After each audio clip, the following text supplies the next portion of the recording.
Welcome back to your latest industry news. A massive new aircraft order is on the cards. The Airbus A321XLR has completed its first commercial flight, and North Atlantic Airways are beginning to enter a new era.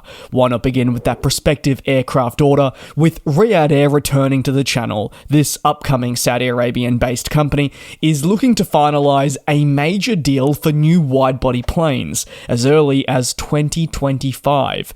The new purchase comes, also, you may recall, just a matter of weeks after it finalised a contract to acquire 60 A321neos, with the belief that this single-aisle plane would foster future fleet growth and complement an existing commitment to the 787 Dreamliner, which will drive its launch plans into 2025. However, now the airline is seeking another major wide-body order commitment, consisting of dozens of new planes, which would give the manufacturer that wins the contract a pretty hefty boost. According to comments from the airline's chief executive officer in Tony Douglas, remember an ex-Etihad Airways leader, the options on the table are as follows: the Boeing 777X and the high-capacity alternative in the Airbus A350-1000. The two aircraft types each have their pros and cons. Only one of them at this point, though, is certified and is able to fly with customers.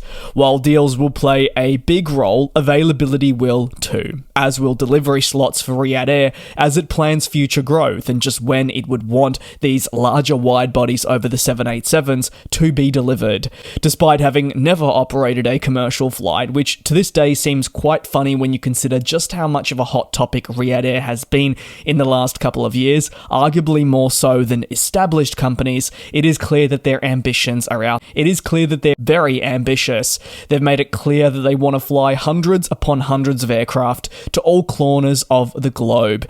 These ambitions mean that they're now eyeing dozens of new wide-body jets before they've even carried a passenger aboard the aircraft. So it shouldn't really come as a shock that this is all occurring. They want to foster greater connectivity throughout the kingdom and also bring people to the region for tourism-related reasons. This will arguably be a big order for whichever manufacturer wins it.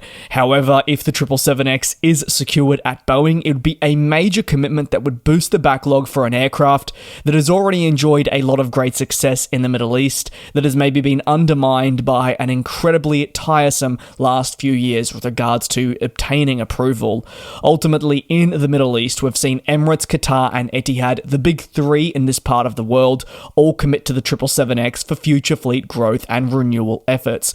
So it's a question of, will Riyadh Air stick with what it knows in the Boeing wide-body portfolio, or will it lean on the already existing and proven A350-1000 for future flying that it believes it can get at an earlier date than the 777X? Reuters has led reporting on this prospective aircraft order, with more information likely to come to light in the early stages of 2025, remembering also that this is the year the airline wants to launch official commercial services. In terms of new aircraft, well, the A321XLR has completed its first commercial flight with Iberia as part of an entry into service procedure. The aircraft did operate a flight between Madrid and Paris as part of familiarization efforts. EC-OIL is the registration of the first XLR, delivered only in the last few weeks as part of Airbus's process to get the new A321neo derivative into the skies. Iberia wasn't initially the launch customer. You may recall that mantle was with Aer Lingus for quite some time. However, as Iberia and Aer Lingus are both part of the International Airlines Group, and there were pilot issues at the Irish-based company, IAG made a last-minute switch. Upon delivery, Iberia is conducting a multi-week process to familiarize itself with the new aircraft type by deploying it across shorter markets first, allowing the crew to really understand its capabilities. Familiarization efforts are very common for new aircraft, and they typically last a pretty short period before eventually being deployed on the routes that they were intended to when the airline actually placed orders for the said said aircraft. In the case of Iberia, they previously said that they would send these XLRs to Paris and London Heathrow, these of course destinations not all that far away, as part of familiarization efforts, before the first United States destination to receive the plane in Boston Logan will commence. The XLR is expected to really thrive on transatlantic routes for operators such as Iberia. It'll be one to watch, as it will ease pressures for airlines with their existing wide-body flying, open up greater flexibility, and more importantly, new opportunities. Why do airlines love the XLR? Well, as I touched on, these companies are embracing the capabilities offered through this plane. One of the fundamental reasons is also that it fills a unique niche market, offering extra long-range capabilities to airlines around the world, but not necessarily being a twin aisle. These range capabilities allow the launch for new long-haul routes with a single-aisle plane, which redefines what we've come to know and love about single-aisle flying. Some don't believe this is the most optimal way to, say, jump on board a 7-hour service, but the reality is, for the vast majority, they won't even know what aircraft they are flying on. We're, I think, probably the ones that will go in and see, oh, is this flight an Air Canada 787 or a 737 MAX? Oh, is this the A220? Oh, I'll pay $10 extra to go on a plane that I haven't flown on. I've done it. I'm sure you've done it. I think that's what we do. But again, when speaking for the vast majority, they're not really into these kind of tidbits of information. So therefore, for airlines, they really do just work. Greater efficiency across the board. They can fly to smaller cities that may not need a wide body. And in some cases, like United, it's freeing up the 757 to finally be retired. And they now have somewhat of a replacement. Over to North Atlantic, who are beginning to enter a new era of operations as they launch charter flights for the first time as the winter season commences. The first charter flight operated from Manchester to Barbados in collaboration with none other than P&O Cruises, one of your leading cruise operators around the world, and maybe one a couple of years ago if we'd put this down on a aviation news bingo you wouldn't have expected.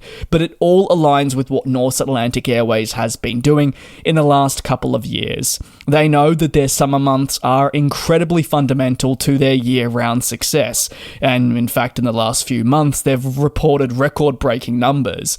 But there are greater concerns that start emerging as the winter season approaches, when demand seems to plummet, and if North Atlantic wants to be a name that sticks around for a considerable time, it needs to find ways to maintain a robust operation during the quieter months. Now, we've seen them use their fleet to warm weather destinations in the past and continue to find ways to optimize that network, and now they're trying something a little bit different. 300 guests were aboard the service to Barbados as part of a new era for them, who then went on to board a 14-night Caribbean cruise. From November of this year through to March 2025, Norse will offer a weekly flight between Manchester and Barbados on Fridays, as well as other flights to the Caribbean during the northern winter. This includes London Gatwick and Manchester to Antigua. Remember, operating a fleet of 787 Dreamliners means they can offer fantastic capacity for those that wish to escape the cold UK weather and head down towards the Caribbean, where it is typically better conditions, and again for those people that are looking for a bit of an escape. Let me know your thoughts on today's industry recap down below in the comments. Take care, be safe, and I'll see you tomorrow for your latest industry news. And we'll fly.